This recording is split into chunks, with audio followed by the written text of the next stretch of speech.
Now, before we move on with this topic, we're going to be talking to the Security Minister, Dan Jarvis, in just a moment. But we've got time to squeeze in some of your views first. gbnews.com/your say is the way to get in touch. Christine, hi Christine, has said, hi Tom, nice to see you back. Good to be back. The reason Starmer and Cooper squashed the Rwanda scheme is because it was a Conservative idea, so says Christine. I think there's probably quite a bit of partisan truth to that, although the Labour Party can rightly say it never really got off the ground. Evan says, please can someone explain to me how Germany can look at the Rwanda scheme when we're constantly told it's in breach of ECHR laws? Well, Evan, I think one of the big reasons here is that Germany doesn't want to use Rwanda to permanently place migrants there. The exploration that the German officials have been saying this week is about just using it for offshore processing rather than everyone going there to stay for all time. Perhaps that's something that Britain could have looked at that would have got around some of those ECHR problems. But Bruce has written in to say, summit in the Labour handbook really means a jolly. Well, Bruce, I have to say, right opposite the National Crime Agency headquarters is a really marvellous pub called The Black Dog. It's actually in one of Taylor Swift's new songs, so perhaps that's where Yvette Cooper et al. Are going afterwards. But I'm delighted to say that joining me now from Westminster is the Minister of State for Security, Dan Jarvis. Dan, thank you so much for making the time for us this afternoon.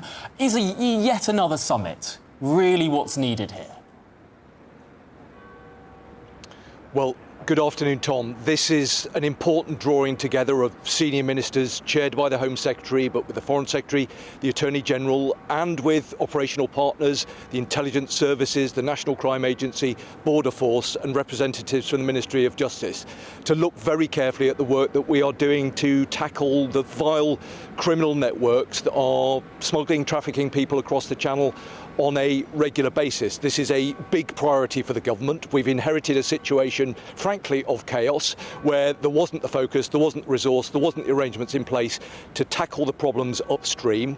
We've got organised to do that, and today's gathering is about ensuring, ahead of the appointment of a border security commander, that we are best organised and we've got the resources in the right place to tackle this very difficult but very important problem.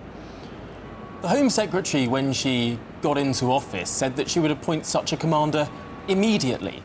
It's been almost 2.5 months since that immediate promise was made, and still we're waiting. In the meantime, 8,000 people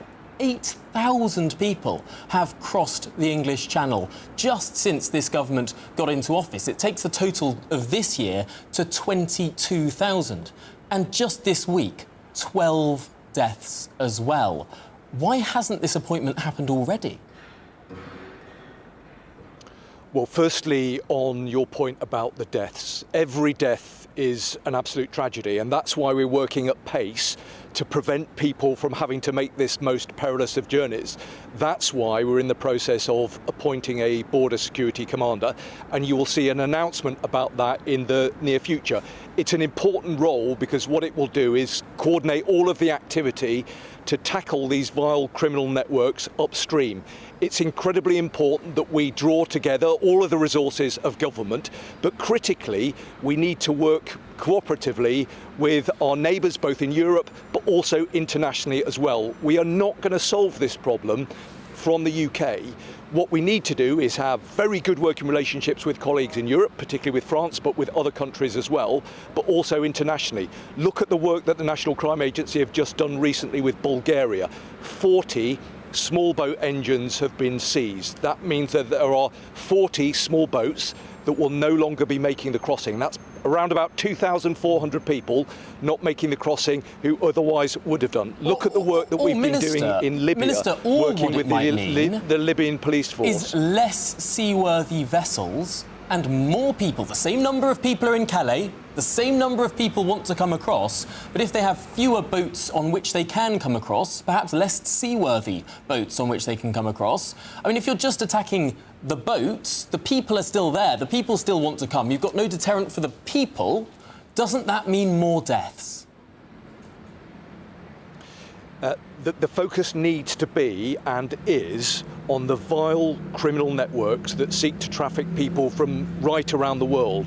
That's why we've been working in Libya. That's why we are working in a range of different countries around the world to ensure that people look at the UK and think and see that we are a hard target, a difficult place to get into. And that's why the Home Secretary has convened this gathering today to focus those activities and make sure that we are best organised to work collaboratively amongst ourselves, but also critically internationally as well. We've seen, actually, in terms of the numbers, and you rightly challenged me on the numbers, but the numbers for the months of July and August are 22% down on the comparative figures for the months of July and August of last year. This is a difficult problem, but your viewers should understand the importance that we attach to it and the fact that we are more effectively using the resource that the previous government wanted to squander on the Rwanda scheme, which was an expensive gimmick. It was never going to work. Now the Germans We've taken might be the money using. that was going to be used for that, and we are reinvesting it in our National Crime Agency and in ways that we can ensure that we can more effectively target the vile criminal networks that are putting people in boats. We are limited on time, so I do want to move on you'll see to a border another security issue commander here. appointed in the very near future who will make a big contribution to that process. And that other issue is, of course, the consequence of 8,000 illegal migrants coming across since your government came into office.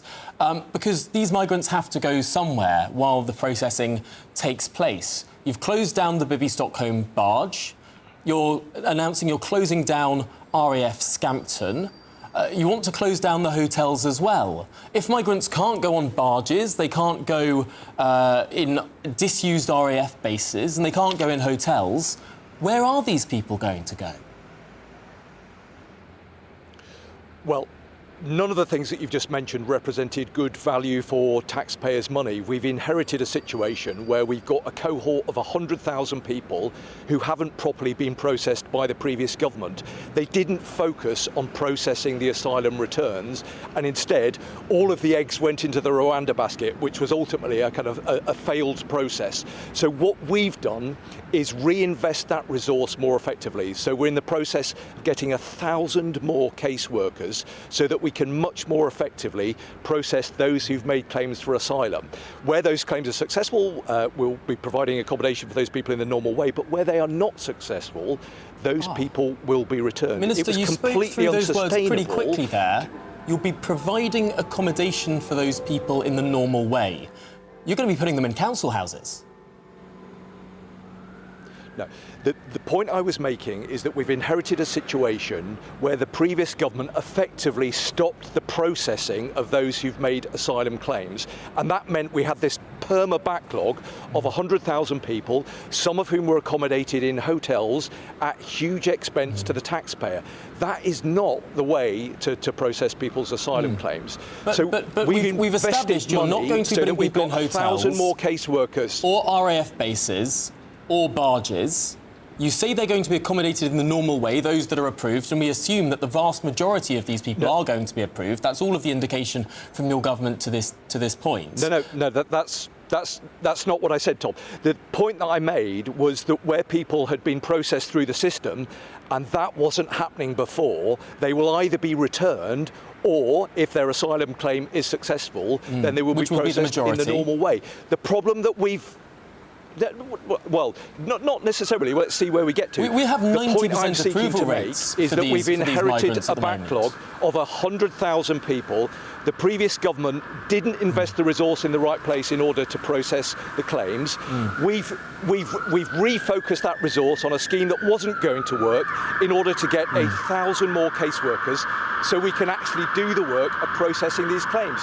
That's absolutely the right way to proceed, and that is what the Home Secretary will be discussing with Cabinet colleagues today. Minister, we are very short on time, so I'm going to try one more time. For those that are approved, for those who've come across illegally and claimed asylum, and that will be approved, as the majority will be, according to all analysis, where will they go? Will it be in limited council housing space?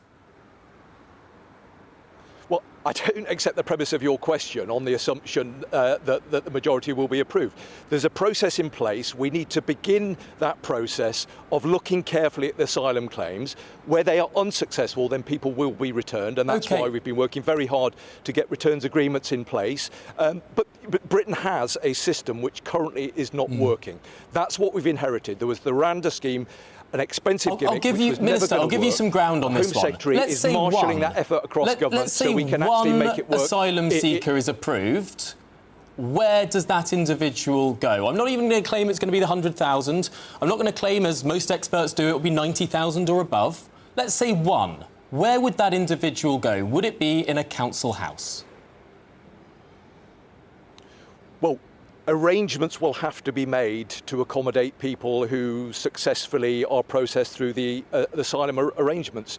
But the bigger point is that there was no processing arrangements. 100,000 people were stuck in this perma backlog because the previous government didn't put the resource in the right place. We've shifted that resource from a scheme which was never going to work so that we can actually do the work of processing people's applications. But the most important point for your viewers to understand, Tom, is that we need to put mechanisms in place where people can't get illegally into the country in the first place, and we need to tackle the problem upstream. That's why the Home Secretary is meeting with operational partners with the National Crime Agency to look at that work, to see how we can do more internationally to target the vile criminal networks and stop people getting to the northern French coast in the first place. The previous government failed to do that. It's a priority for us, and we're getting on with making sure that we can make it work. OK, Dan Jarvis, Security Minister, thank you so much for joining us this afternoon on Good Afternoon Britain. Appreciate your time. And I'm sure many people will be making their own minds up about where on earth these approved migrants are actually going to end up.